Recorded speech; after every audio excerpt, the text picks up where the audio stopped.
কারা কারা মিথ্যে মামলা খেয়েছেন হাত তুলেন তো ভাই।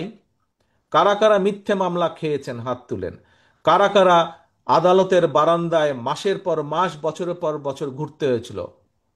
আপনারা সবাই মামলা খেয়েছেন, মিথ্যে মামলা খেয়েছেন। আচ্ছা, ধন্যবাদ, হাত নামা। এখন সহকর্মীবৃন্দ, এই যে আপনারা যারা মিথ্যে মামলার শিকার হয়েছেন, তাহলে আপনারা, আপনাদের কাছে কি কোনো কারণ আছে? আপনি বছরের পর বছর আদালতের বারান্দায় গিয়েছেন, অনেক সময় দেখা গেছে কেসের এমন একটা ডেট পড়েছে সেদিন আপনার দলের অথবা পারিবারিক কোনো একটা গুরুত্বপূর্ণ বিষয় আছে যেখানে আপনার থাকতে হবে, কিন্তু আপনি থাকতে পারছেন না, আপনার কষ্ট হচ্ছে, সমস্যা হচ্ছে, বাধ্য হয়ে আপনাকে কোর্টে যেতে হচ্ছে। এরকম পরিস্থিতি হয়েছিল না? এরকম সিচুয়েশন হয়েছিল না? এরকম অনেকের জীবনে এরকম পরিস্থিতি হয়েছে।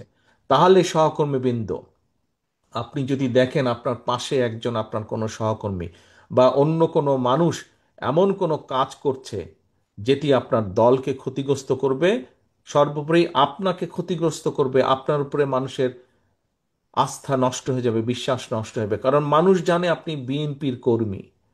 অন্য একটা লোক, আপনার অন্য কোনো সহকর্মী এমন একটা কাজ করবে যেই কাজে মানুষের আস্থা আপনার উপর নষ্ট হবে, আপনি কি সেটি করতে দিতে পারেন? সেটি কি করতে দেওয়া উচিত হবে?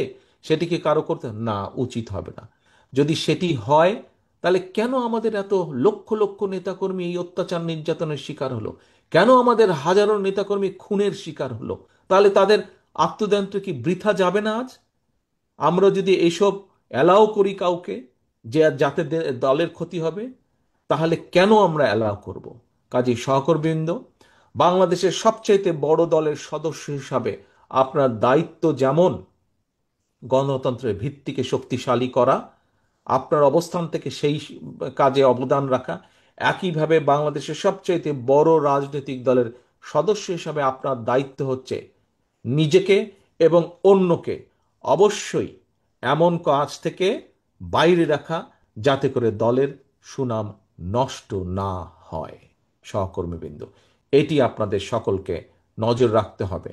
এই দায়িত্ব আজকে আমি, এই পবিত্র দায়িত্ব আপনাদের এখানে উপস্থিত প্রত্যেকটি সহকর্মীকে আজকে এটা দিয়ে যাই, দায়িত্ব দিয়ে এখান থেকে যেতে চাই। এই দায়িত্ব আপনার, আমাদের, আমাদের সকলের, আপনার আমার আমাদের সকলের এই দায়িত্ব।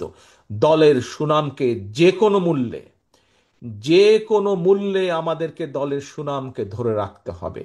যারা সুনাম নষ্ট করে তাদেরকে কোনো রকম প্রশ্রয় দেওয়া যাবে না।